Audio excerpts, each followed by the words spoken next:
Death seems to be waiting for us around every corner. Take one wrong step, come around a corner a little too quickly, and you could be on your way to meet your maker. But not every brush with the Reaper is definite. To explain what I mean, I have 3 fascinating stories for you of people who claim to have bested death, only to return to the mortal realm with quite the tale. Then again, they could be my own imaginative creations with no truth to them whatsoever. It's up to you to decide what's fact or fiction. The line that divides the factual from the unreal has long since blurred. The tales we once thought fantastical, now implanted as truth. To decipher verity from the imagined, you must break from the ordinary and consider a universe where the outlandish prevails. Can you expand your mind to see beyond our perceived reality? Can you decide what's fact or fiction? Can childbirth be life-threatening? It's a question we all know the answer to.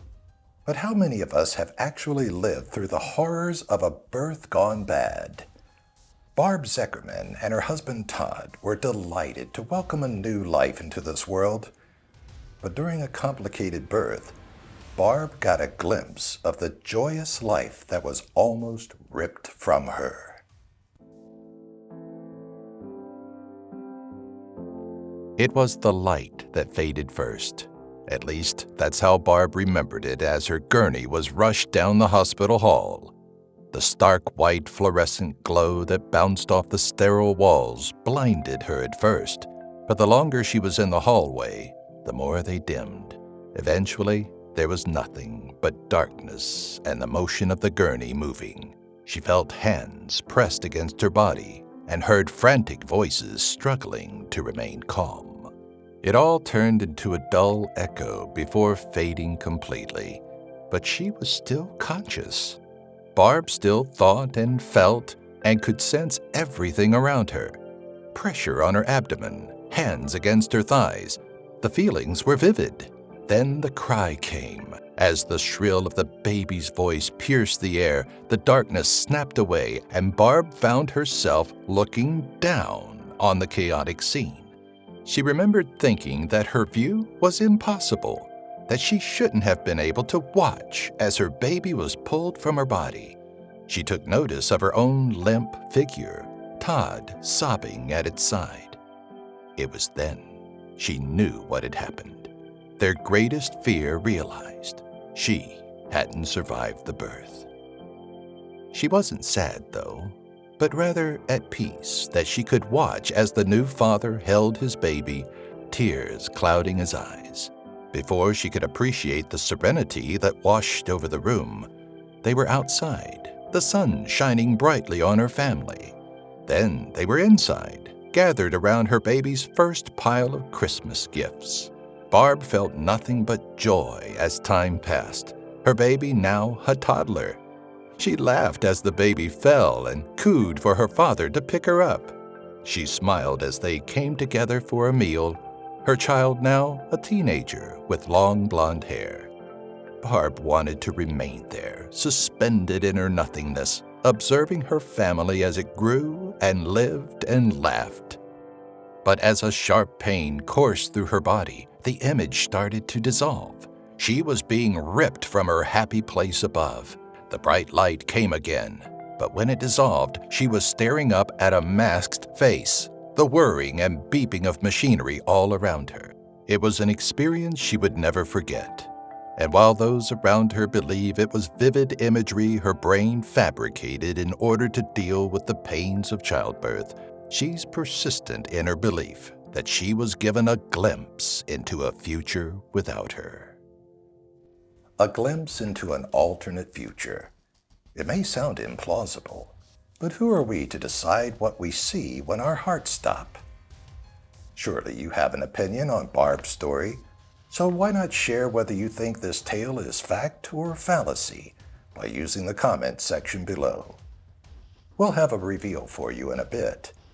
But for now, let's move on from Barb to another near-death experience, that of Devin Cape. He thought it was nothing more than a cold, but as his symptoms worsened, Devin found himself on a journey to the other side.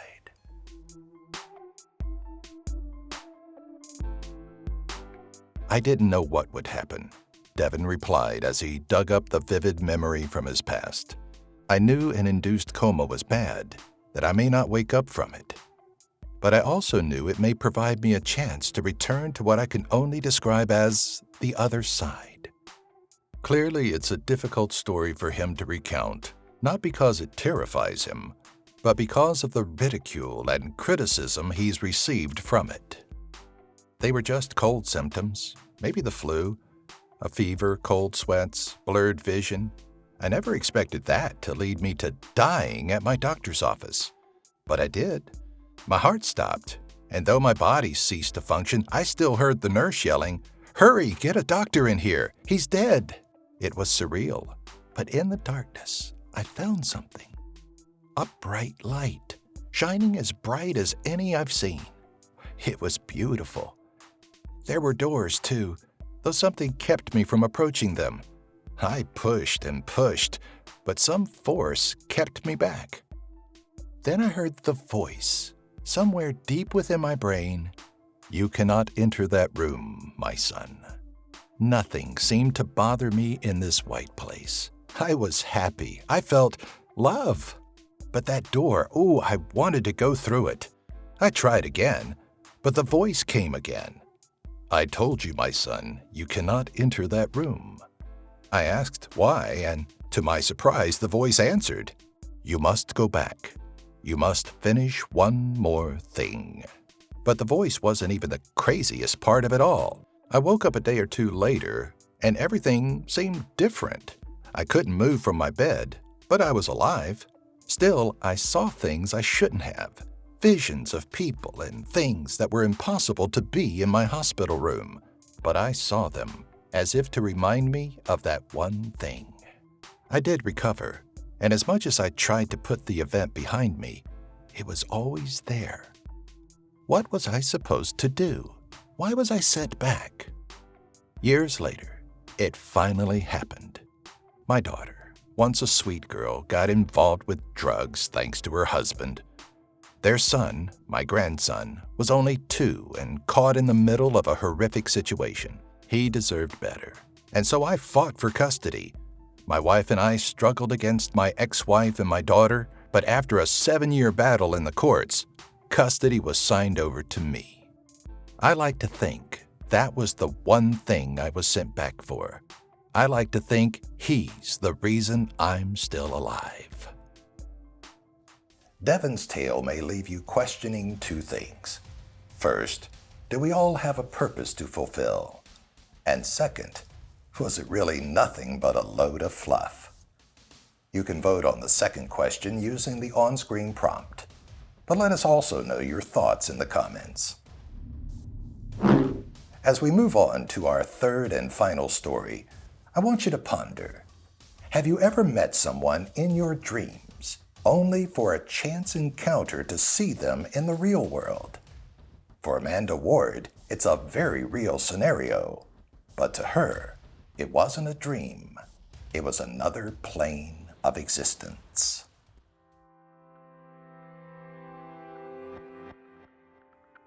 It was so freeing. Amanda fiddled with her nails, nervous to tell a story so few had believed. To not be in pain. I couldn't remember the last time I went a day without feeling some kind of pain. The disease was impossible to live with, and so I didn't. She searched the ceiling tiles for the rest of her story, her mind deciding how much detail to give.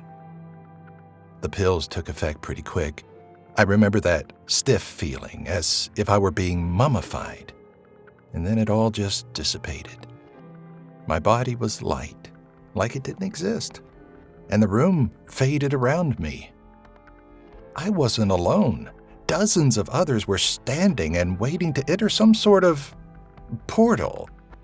It was this big white doorway, and people were slowly walking through it. I felt like I was in a waiting room, especially as I started to notice the different walks of life. There was a trio of teenagers, clearly the product of a drunken night on the road. Then I saw her, maybe 20 years old, fiery red hair, green eyes. She was gorgeous. As I watched her getting closer to me, I could feel how she died. Air stopped coming to me, but I didn't panic, even as she sat next to me and, without moving her lips, started speaking within my head. I felt calm. As she spoke to me, I realized she was telling me to do things for her. Tell them this, tell them that. She wasn't rude about it, but spoke as if she knew I was going to meet these people. The encounter was strange, but I remember it vividly. As quick as she came, she was gone again. But I wasn't alone. The room was still busy with people, but they were all focused on one man, someone that took a keen interest in me. It was so crazy, Amanda proclaimed and dropped her head to the floor, tears welling in her eyes. He was a guide, someone that helped the lost after they died. But he told me I wasn't like them.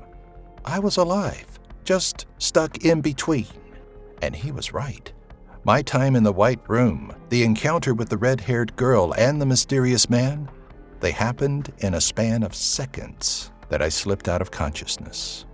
At first, I didn't want to believe any of it happened, but then I met her shortly after.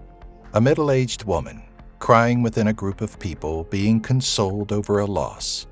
My instincts and curiosity brought me closer to her, and I just spoke to her. I asked why she was sad, and she explained that her daughter had been found dead.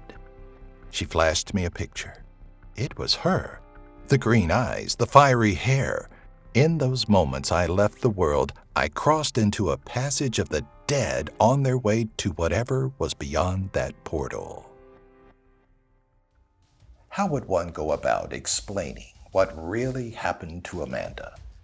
Perhaps the girl just looked similar. Or maybe Amanda had met the girl before and was just reliving distant memories. Did Amanda really briefly cross over? Or is this another of our fantastical creations? We're ready to reveal the answers to you, but before we do, be sure to vote on tonight's stories by using the cards found in the right-hand corner of the screen and leave your thoughts in the comment section. This was admittedly a strange trio of stories, so let's get to it and see how well you did. Are you ready to find out if you can decipher between fact or fiction? Let's look back at tonight's 3 stories and find out which were born from reality and which were fabrications of the imagination. Do you recall Barb Zeckerman's childbirth horror? Do you think she had a near-death experience while in labor? While giving birth can be a fatal experience, and this story is entirely plausible, we base this story on nothing else but our imaginations.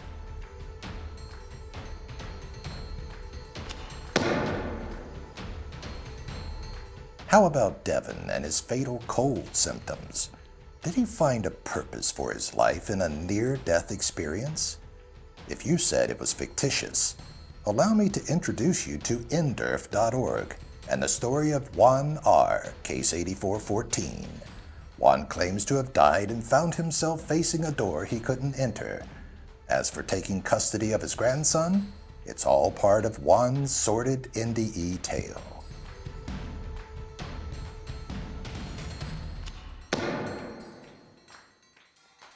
Finally, we have Amanda, a girl who was granted admission to the Beetlejuice version of the Netherworld. Was there a girl with fiery red hair?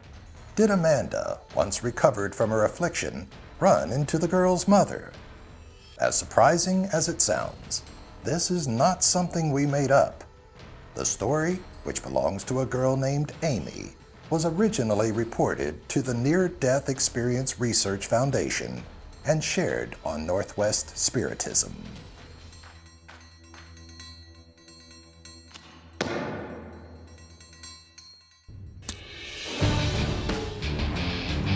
How well did you do in tonight's video?